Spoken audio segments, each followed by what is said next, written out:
And welcome back to Frogboy X1 Gaming. I'm Andrew, and today we're talking about Sony being salty that Xbox is buying Call of Duty and Activison. Basically throwing all of their own developers under the bus, saying, hey man, there ain't no better developer on earth but Call of Duty. Call of Duty is the best game ever freaking made. There's no way that anybody could have do that type of a budget. But let's look at this from another perspective. Sony themselves said that putting that kind of a budget into games as service or being on a service would destroy the virtuous cycle. So essentially, that's basically Xbox calling them out and saying, "Oh yeah, really?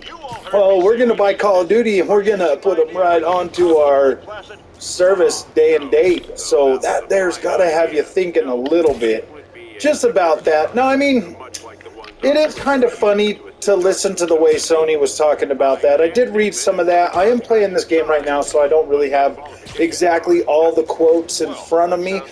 It seems like every other YouTube channel is already covering this, so I really wasn't going to, but, you know, until I got asked in the community to do it, to give my thoughts on it. This is nothing new, guys.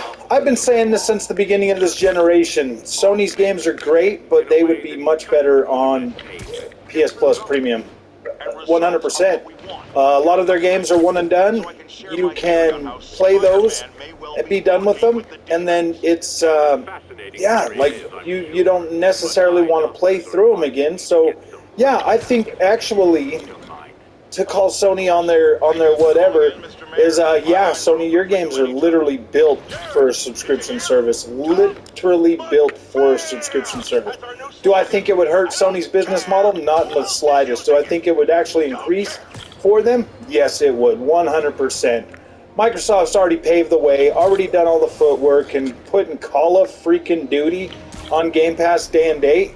Yeah, the only way Sony survives that is to start putting their games day and date on there. So Sony's got a couple of options when you really think about it. There's still a lot of other big third-party developers out there.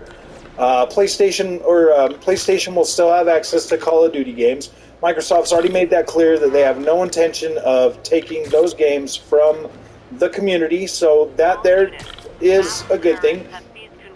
Yes, they will. They will definitely lose some sales in the console business. That is going to definitely even out a lot. I would say Sony's first-party games are more than good enough to have to buy a PlayStation for. 100%. Like, I would buy a PlayStation every generation to play games like I'm playing right now. This Spider-Man is literally incredible. You're probably wondering why I'm playing Spider-Man, why I'm talking about this. Well, Spider-Man used to be a multi-platform game. Sony decided to buy them and stick them right on the PlayStation. Sony has no problem whatsoever paying money to keep games off of Xbox and out of the hands of Xbox gamers' hands. So it does kind of, I mean, it's kind of like karma for them, a little bit. I watched them do this to Nintendo. If you've been at this channel for a while, you 100% know that I've talked about this. We've went over this a lot of times. This is nothing new. I've felt like this from the very beginning. I really don't think that PlayStation games going on a service is going to affect their day one sales whatsoever. It might a little bit. It depends on the game. It might a little bit, but most PlayStation people that are going to buy that game day one, they're going to buy that game day one either way. The same thing goes for the Xbox people, man. The people that wanted to buy those games, they still bought them. A lot of people still buy these games when they come out. Just because they're on the service doesn't mean that people are still not going to buy them, because they do. Some people appreciate this stuff. They want to collect it. They want a hard copy. They're enthusiastic about games. They put the money out there for that. It's going to take a very long while for gamers to stop buying digital content just to physical content, just to be able to just to stream stuff on a live service, or just to stream stuff on a service. And either way, Sony is going to recoup their money one way or another, especially the way they have it set up to where you sign up for a year at a time. That's $120, man. And as it's going right now, what do we get? We got Stray, yeah, I definitely think Sony should 100% put their games in that service. I guess they don't necessarily have to do all of them. Like for sure, that Last of Us remake, that Last of Us 1 remake, yes, definitely put that day and date in your service, Sony. That would save you a lot of PR and headache because, yeah, as soon as us gamers get that in our hands and we realize that, oh my gosh, this plays just like it used to with prettier graphics, it's gonna be a PR disaster for you. So, you guys want to call out Microsoft and try to make them the bad guy for buying up Call of Duty. But yeah, you guys have no problem whatsoever spending money to keep games off of Xbox through your little weird deals, through everything that happens.